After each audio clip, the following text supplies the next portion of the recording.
Welcome back to 5 Easy Questions, where we break down the stock market for new investors.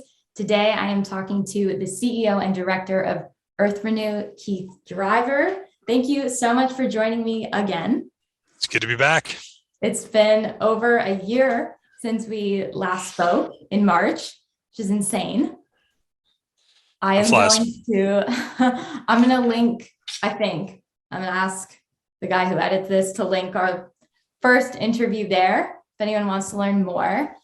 For those of you who are unfamiliar with EarthRenew, the company develops and distributes groundbreaking natural regenerative farming fertilizer products. This is a mouthful, from livestock manure and other various organic materials. How'd I do? Not too bad. Yeah, it's a bit of a mouthful. Okay. Regenerative fertilizer, that's the key message. Yeah, that was a hard one. Started with that. Perfect. I am just going to jump into my 5 easy questions. Are you ready? Ready to go. Let's do it. Wonderful. Number one, what are the challenges faced by farmers bringing their crop to market? So it's a record commodity price time. So farmers have this pot of gold at the end if they can pull off a really good crop. The challenge is with war in Ukraine and lack of access to urea and potash, some of those nutrient supplies are low. And so it's forcing a bunch of farmers to try new ingredients, which is good for us, but also really need to focus on getting their yields where they are. So you've got all these macro forces that are making it's going to be a great year, but the inputs are going to be really expensive and they're hard to come by. So for a company like us who sells regenerative fertilizers, it's sort of that perfect moment where we've got farmers interested in trying our products, and the pricing is going to support that trial, and we're on our way. Amazing. What is regenerative farming and how is it different from traditional agriculture? Great question. So regenerative farming in its easiest form, we feed the soil to feed the plant. So we make sure the microbes are there and they're being fed. We make sure the nutrients are available in the soil. Conventional fertilizers are feeding the plants. That's lotions, potions, sprays, all that sort of good stuff. The challenge is that leaves behind a salt fingerprint. So when they make fertilizers chemically, they create a chemical salt.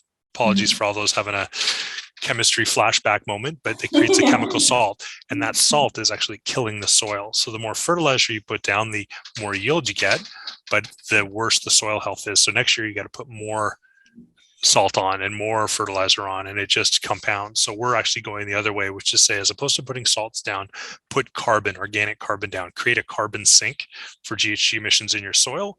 It'll improve the soil health. You'll get the same yield, same cost, but you won't be building up salt in your soil. And so the soil health continues year over year, and we're seeing that benefit for farmers as they move forward.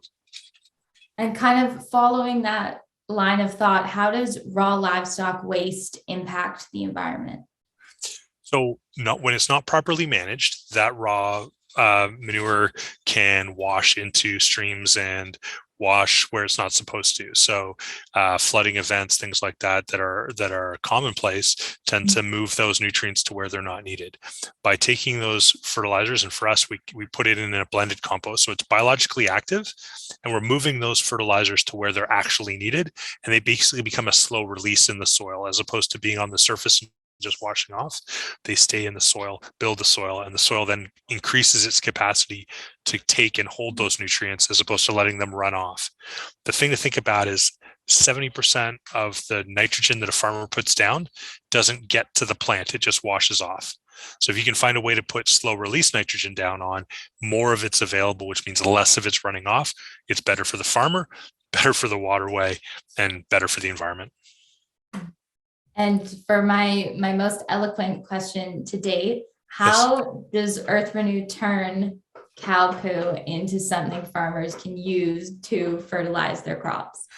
So we take all sorts of organic residues. So one of our partners is GFL, and they take home consumer waste, the little green bins, and they make it into compost. So we take that compost, which is now stable from a nutrient perspective, but it's full of microbes.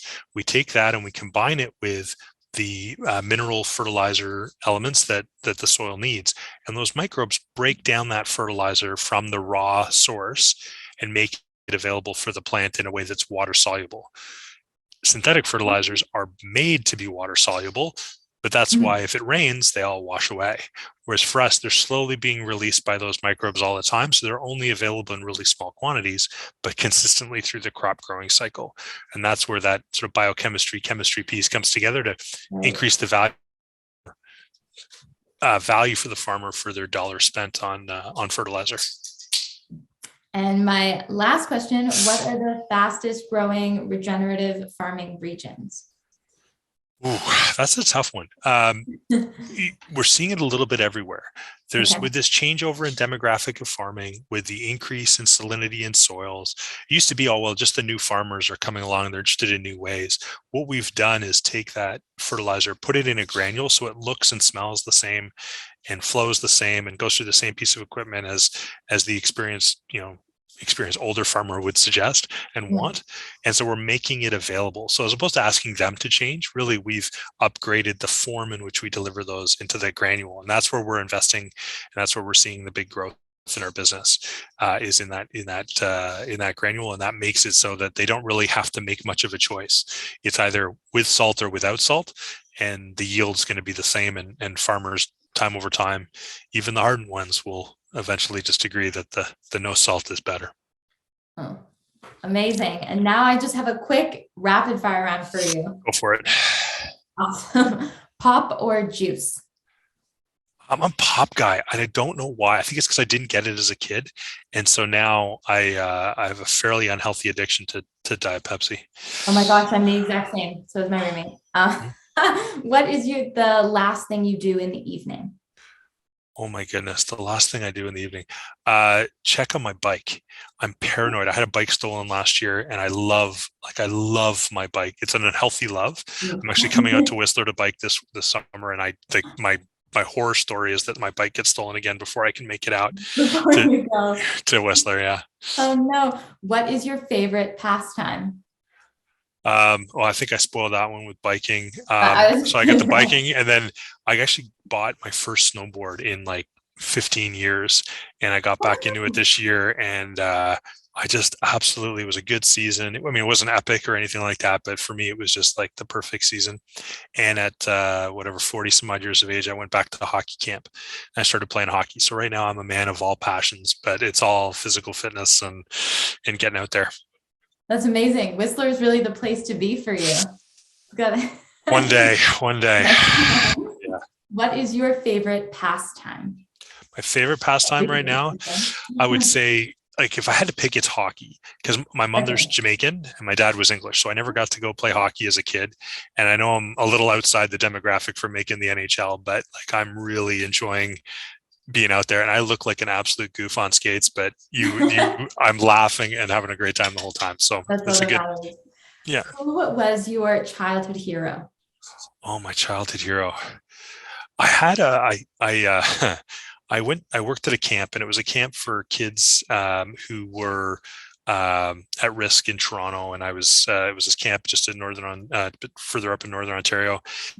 And there was a United minister, a church minister, who was there, and he, of all the life lessons, he took me under his wing and taught me just how to be a good person to people who are really at risk and struggling as youth. And to this day, he's just, he holds a special place in my heart. It's a strange guy that I met along the way.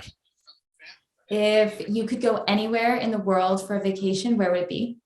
Oh, so Morocco. And I'm planning it for next year, March. I'll be in Morocco. I want to go and see the desert. And it sounds completely crazy because as a mountain biker, like, what's the point of the desert? But I just, like, it's the ultimate ecosystem that I haven't been to. I've been to rainforests, I've been to mountains, I've been to glaciers. I just had never been to the desert. So we're going to go to Morocco, and the good news is they've also got surfing and wake and kite surfing. So I'm going to try that as well. And then I also get to sleep for a night in the out in the desert. So that is I'm looking forward to it. And my very, very last question, what is your favorite piece of life advice? The universe hates a coward. So I there's times when I get worried and I get anxious, like many of us do. I mean, mental health impacts, particularly anxiety, impacts 1 in 4 people at sort of any given time.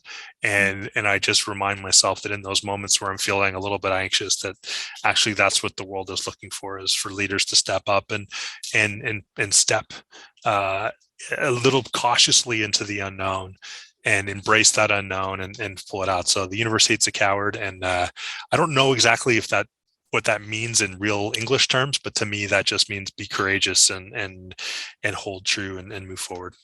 That's a great answer. If anyone is interested in your company and wants to learn more, where can I send them?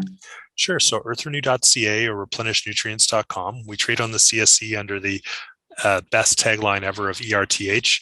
And so we're out there every day selling fertilizer and making the world a better place.